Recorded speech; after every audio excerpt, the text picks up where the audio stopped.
lahat ng estudyante bago mag-graduate, kasama sa retreat. For real? Gagraduate pala kami? Sagad na yun, ya. Eh, yan na lang meron tayo eh. Di pa kayo nag-aambag pag-grocery. Lakas mo no?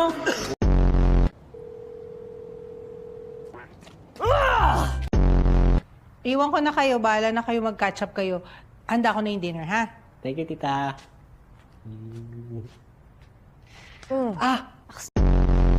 Ikaw ba hanapin? Hindi, alam naman ni Mama. Paalam ako sa kanya.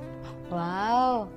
Sa lahat ng lumayas, ikaw ang nagpaalam. Galing! Siyempre, para alam ni Mama kung saan ako pupunta. Said you leave section E.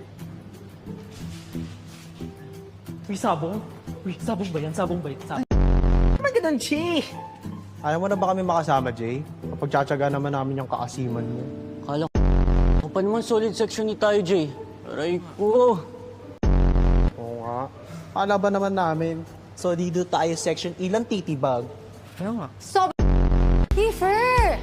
Ano ba? Jay, huwag ka na. Please. Jay, dito ka lang sa section E. Huwag ka. Tara na! Kailangan natin puntahan yung isa! Bilisan niyo! Babae. Alam namin girlfriend ni Kiefer yan. Hindi ka boyfriend yun, no? Siya na mismo nagsabi, wala daw kaming relasyon. Ibigay mo na lang yung girlfriend ni Kiefer para wala ng gulo. Kulit na ito eh. Sige, hindi mo pa, hindi nga akong girlfriend nun!